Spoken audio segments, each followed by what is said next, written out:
We've all heard about the three wise men. They're groups of people in the Christmas story that we've heard a lot about.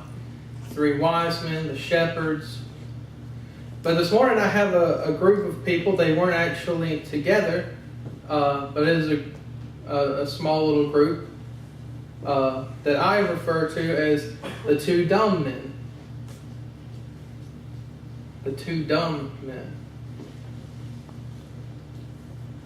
The first one that we run into, or one of the ones that we run into in our story, is King Herod.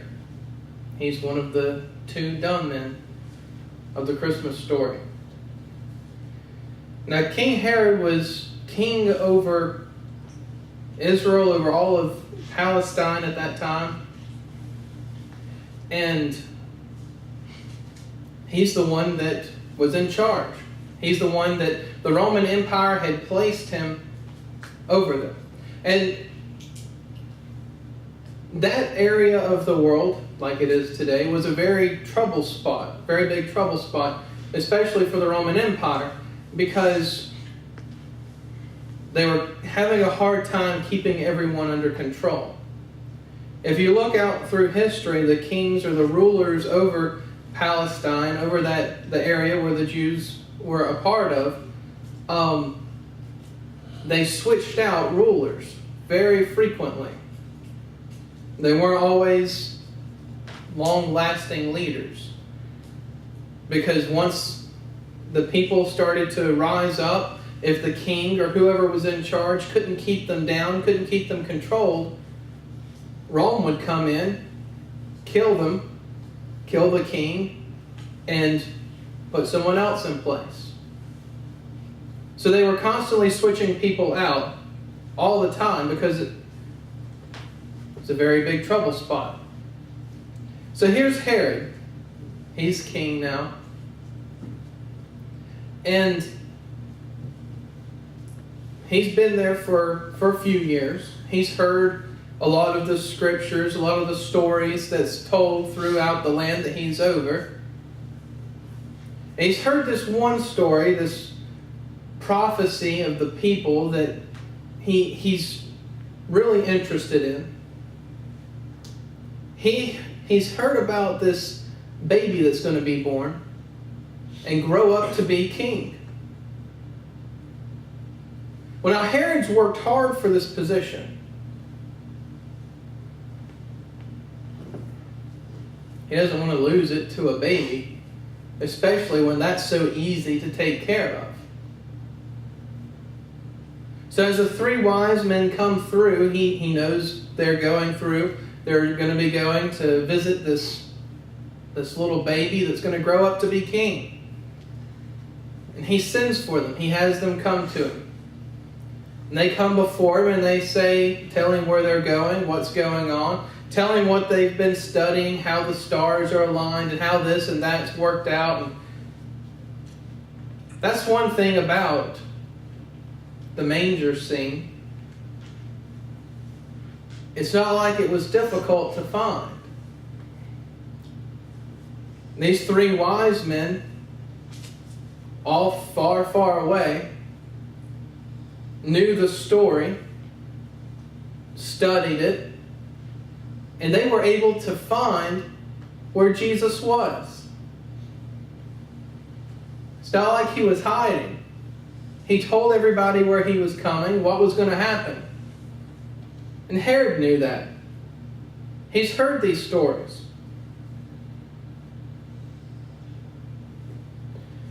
But not only did he hear them, but he believed that it was possible.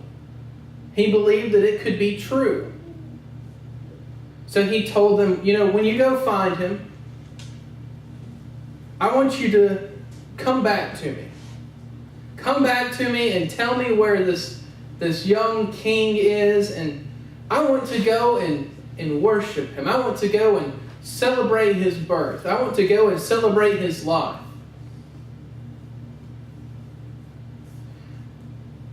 Well, the three wise men knew that wasn't true. He didn't want to go and celebrate or worship anything. He wanted to have the young king killed. And we see that that's true because right after the wise men leave, around that same time, Herod realizes they're not coming back. They're not coming back. There's no telling where the wise men went. They probably ran for the hills after they left.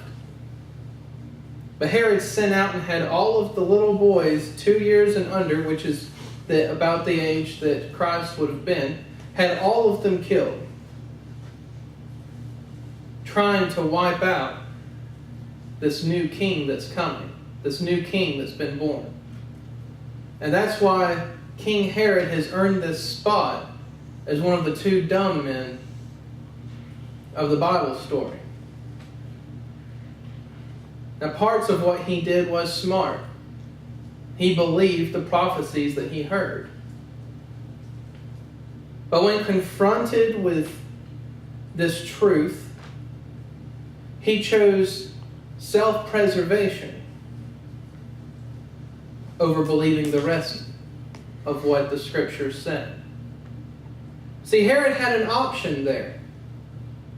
He didn't have to just go out and wipe him out. He didn't have to try and have the Christ child killed. He didn't have to. He could have gone and worshipped. He could have gone and celebrated the life of this new king. Things could have turned out a whole lot differently. But he didn't. He felt like he was more important than this prophecy and wanted to preserve his kingdom. So that's why King Herod earns our first spot. But our second spot, the second dumb man in the Bible story, has to be the innkeeper. It has to be. You know, he had heard about the coming of the Messiah. He wasn't outside the loop. He was in Bethlehem. He was in the spot that Scripture said that this child was coming to. He knew this was going to happen. He didn't know when, but he knew at some point people would be coming to his town to have a child, and that child would be the Messiah.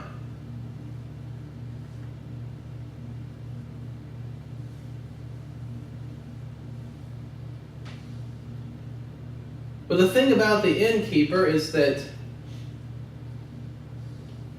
even though he had heard about him, he wasn't waiting or prepared for him. You know, if you've been taught your whole life that this Messiah is coming to this town to be born,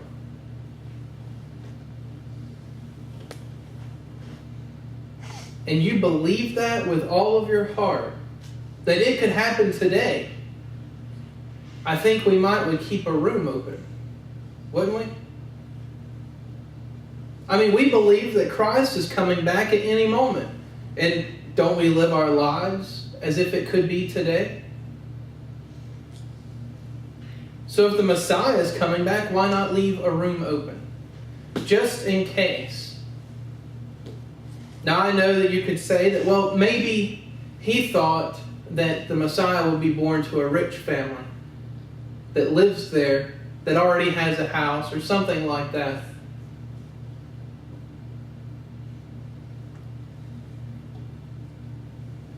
But the fact is that he wasn't waiting or prepared for him. He didn't expect him. And so ultimately, he wound up rejecting him, sending Mary and Joseph out to a stable for their child to be born in a feeding trough.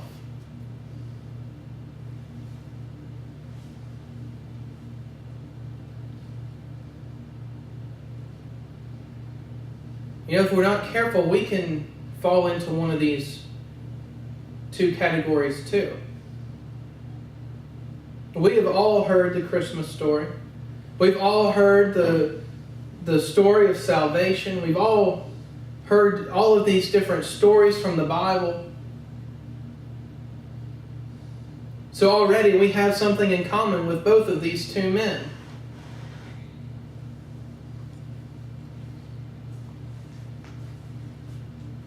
And in this story, there's two ways that we can reject Christ. On one hand, we can be like King Herod and decide that what we want, our life, our way, our beliefs, our whatever we have, is more important than the truth. It's more important than what's real. And so instead of accepting, instead of believing, we go out to destroy. Again, that's why I think a lot of times we wind up with a lot of church splits. People unwilling to accept each other, people unwilling to work together, even though beliefs may be a little different.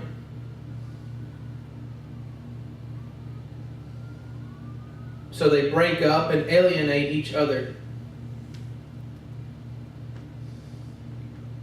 I think a lot of times those people fall into the category of King Herod. Hearing truth, believing truth, but not always willing to accept it. Then we have the innkeeper. And that's another dangerous place for us to find ourselves. Hearing about God, believing that it's true, but at the same time not being prepared for His coming. Not being prepared for what lies ahead of us.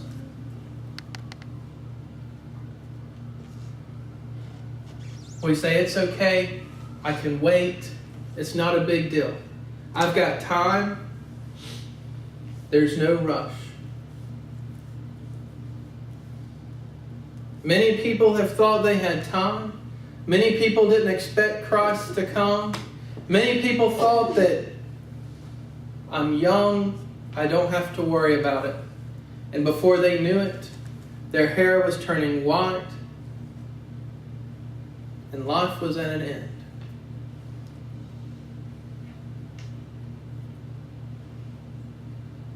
You know, we can get away with procrastinating a lot. With a lot of things. But this is one thing we can't put off. This is one thing we can't leave for another time, another day. Wait for that perfect moment.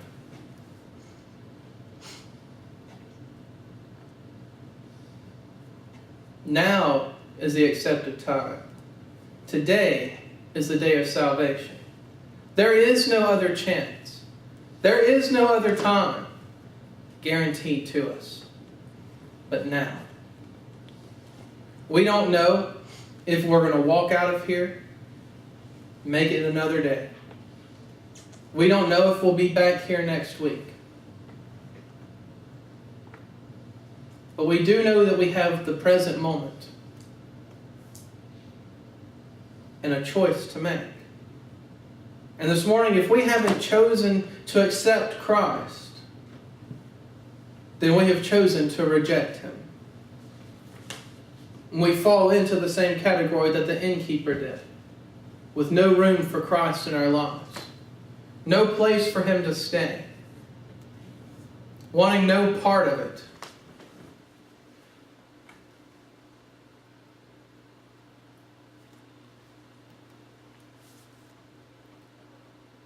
And this morning, if our lives are lined up with Christ,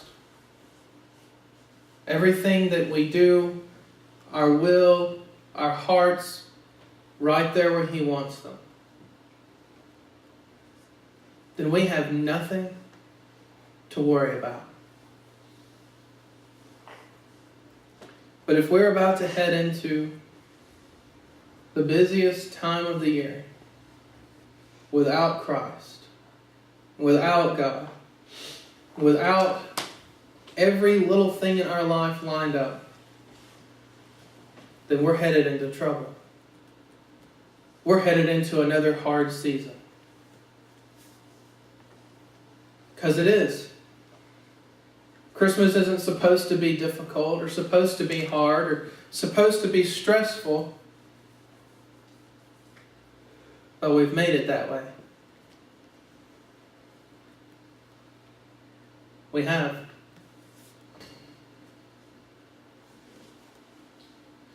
If we want to have the best Christmas that we've ever had, then we need to have the best relationship with God that we've ever had.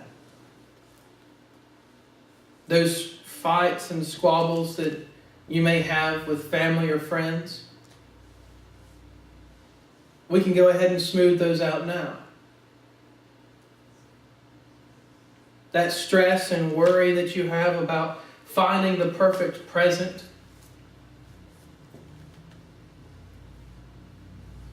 maybe it's time we start smoothing those things out now.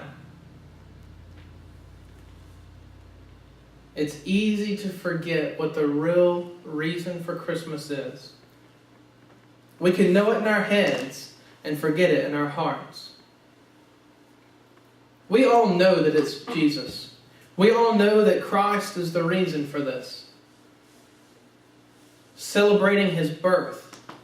The birth of the Son of God.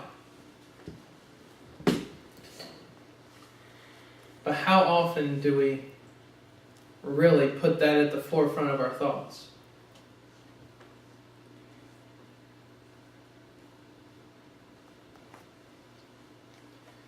Is Christ at the center of your Christmas?